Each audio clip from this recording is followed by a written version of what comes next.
Hello friends, आज मैं आपको कराऊंगा एलएलपी के कुछ एमसीक्यू। लगभग 40 एमसीक्यू है ये।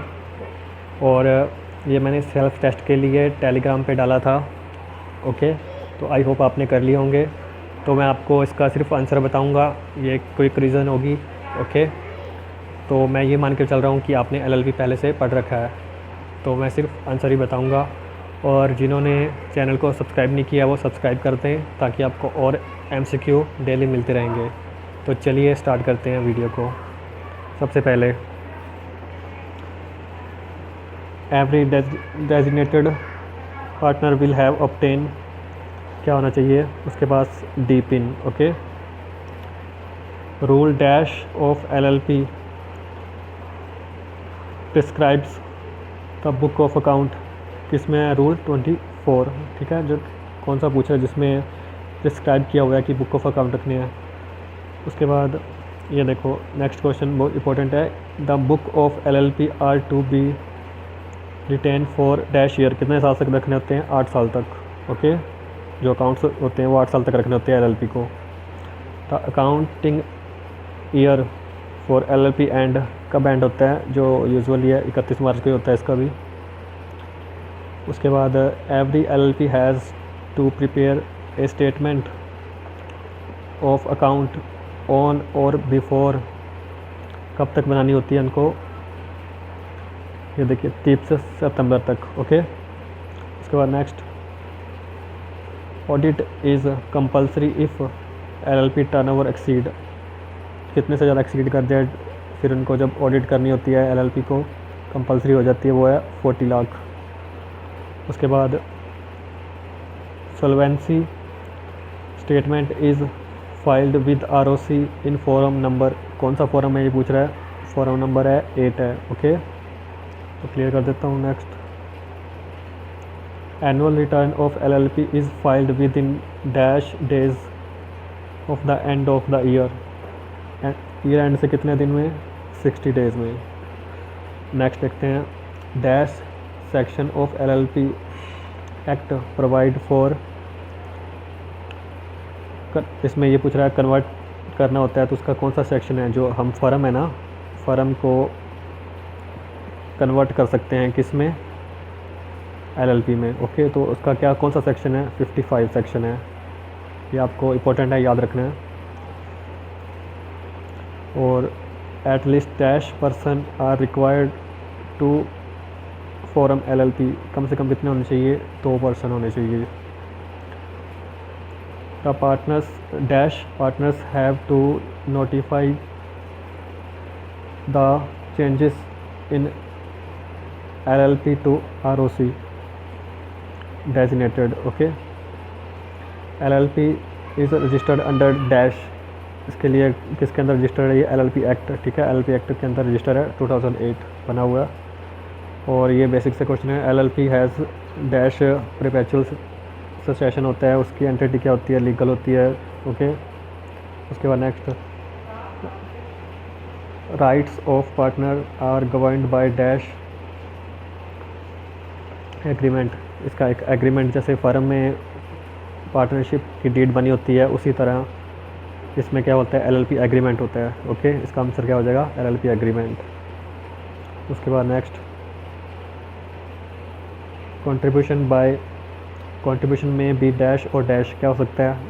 टेंजिबल भी हो सकता है और इनटेंजिबल भी हो सकता है कंट्रीब्यूशन। ओके, उसके बाद next, the statement of account and solvency is signed by dash partner, उस पर साइन कौन कर सकता है? सिर्फ कौन करेगा? डेजिग्नेटेड करेगा। ओके, ए नंबर है जो डेजिग्नेटेड। उसके बाद maximum number of partners in LLP, LLP में कितने हो सकते हैं मैक्सिमम? 20, 50, 100 या फिर नो लिमिट, इसकी कोई लिमिट नहीं है। ओके, पार्टनरशिप में लिमिट होती है, इसमें कोई लिमिट नहीं है। ओके, उसके बाद agreement for LLP is filed with किसके साथ? तो ICAI। ओके, क्लियर कर देते हैं। नेक्स्ट, उसके बाद नेक्स्ट करते हैं, जिन्होंने अभी तक चैनल को सब्सक्राइब नहीं किया है सब्सक्राइब कर दें, ताकि मैं आपके लिए और MCQ लेकर आऊँ इसी तरह शॉर्ट टाइम में काफ़ी सारे MCQ। ओके, तो नेक्स्ट करते हैं हम। उसके बाद ये हो गया नो लिमिट, ये यहाँ से करेंगे। Certificate of incorporation of LLP is issued by registrar of company ROC। Okay, उसके बाद ये कर देते हैं, all partner shall a partner shall cease to B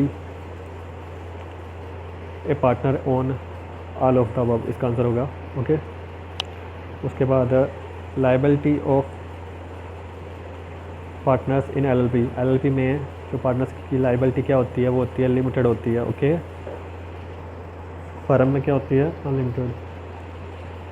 उसके बाद the consent of designated partners is filed with ROC इन, उसका form पूछ रहा है, फॉर्म कौन सा है, E फॉर्म 4। ओके, उसके बाद books of account of LLP are to be, ये जो LLP के होते हैं वो मैंने पहले ही आया था क्वेश्चन, ये सेम ही है, 8 साल तक ओके रखने होते हैं। और ये अभी मैंने एक और बताया था, ये कौन कर सकता है इसको, LLP को ऑडिट कौन करता है, चार्टर्ड अकाउंटेंट। चार्टर्ड अकाउंटेंट का एक एक्ट बना हुआ है, ठीक है, ये आप और ध्यान रखना है। चार्टर्ड अकाउंटेंट एक्ट है, बना हुआ है एक्ट 1949। ओके, कब बना था ये, 1 मई, सॉरी थोड़ा एडजस्ट कर लेना, आप थोड़ा गंदा लिख रहा हूँ, 1 मई बोल के बता रहा हूँ, 1 मई 1949 में। Okay,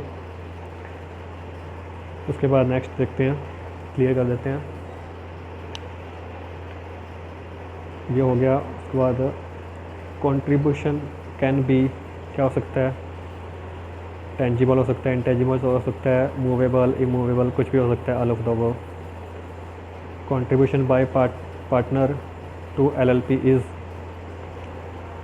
as specified by the agreement. Okay, जिन्होंने अभी तक वीडियो को लाइक नहीं किया लाइक कर दें और चैनल को सब्सक्राइब जरूर कर दें। ओके, ताकि आपको और MCQ मिलते रहें। चलिए नेक्स्ट करते हैं। उसके बाद यहाँ तक हो गया, यहाँ से करेंगे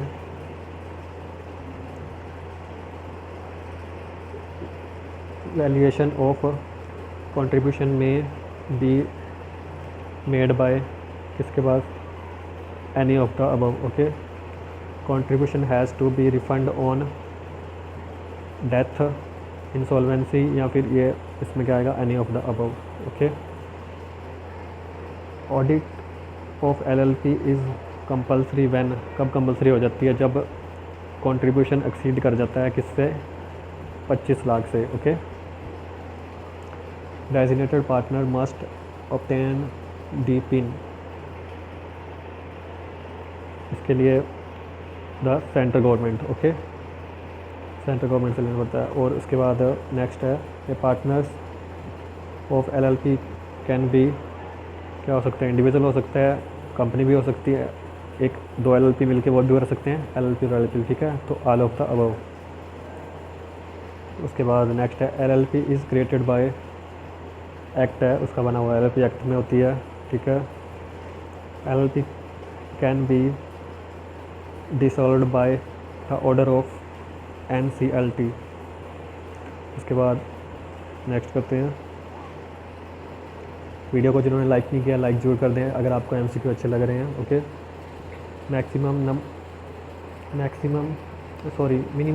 minimum member required to be LLP is, कितने होने चाहिए, कम से कम 2। Right and duties are governed by LLP agreement है ना, उसमें होती है, ठीक है। और ये जो लास्ट क्वेश्चन है, ठीक है, इसका क्या होगा, अदर एक्सपेंस। आई होप आपको वीडियो अच्छी लगी होगी।